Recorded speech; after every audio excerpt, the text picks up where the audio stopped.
మెదక్ జిల్లా కొల్చారం మండల కేంద్రంలోని ప్రాథమిక ఆరోగ్య కేంద్రానికి నూతనంగా 108 అంబులెన్స్ మంజూరు కావడంతో నర్సాపూర్ ఎమ్మెల్యే సునీత లక్ష్మారెడ్డి చేతుల మీదుగా నూతన అంబులెన్స్ వాహనాన్ని ప్రారంభించారు.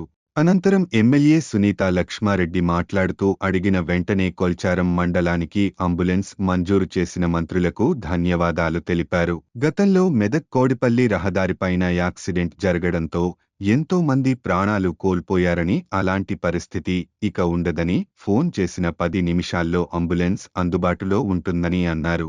ఈ కార్యక్రమంలో కొల్చారం ప్రాథమిక ఆరోగ్య కేంద్రం డాక్టర్ రమేష్, ఎంఆర్ఓ గఫర్ మియా, కొల్చారం మండలం టీఆర్ఎస్ పార్టీ అధ్యక్షులు గౌరీ శంకర్ గుప్తా, యువత అధ్యక్షులు సంతోష్ రావు, టీఆర్ఎస్ పార్టీ నాయకులు సంతోష్ కుమార్, వినోద్ నాయక్, ఆర్ఐ ప్రభాకర్, ప్రాథమిక ఆరోగ్య సిబ్బంది తదితరులు పాల్గొన్నారు.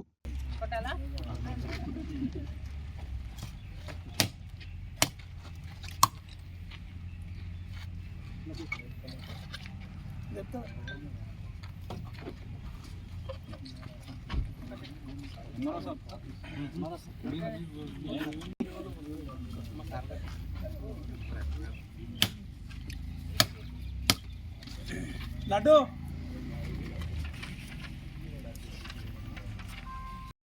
వాటిని కూడా శాంక్షన్ చేయడానికి ప్రయత్నం చేయడం జరుగుతుంది. ఏది ఏమైనా ప్రజలకు వైద్యం అందుబాటులోకి తీసుకురావాలన్నది ప్రధానమైనటువంటి లక్ష్యం. మరి ఆ విధంగా మరి హాస్పిటల్ అభివృద్ధి కోసం నిరంతరం కృషి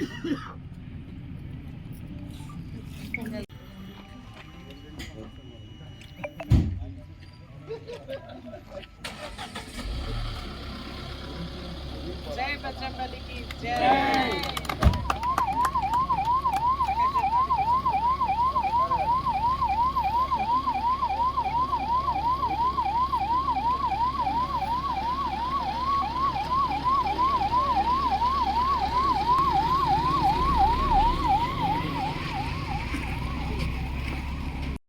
వాటిని కూడా శాంక్షన్ చేయడానికి ప్రయత్నం చేయడం జరుగుతుంది. ఏది ఏమైనా ప్రజలకు వైద్యం అందుబాటులోకి తీసుకురావాలన్నది ప్రధానమైనటువంటి లక్ష్యం. మరి ఆ విధంగా మరి హాస్పిటల్ అభివృద్ధి కోసం నిరంతరం కృషి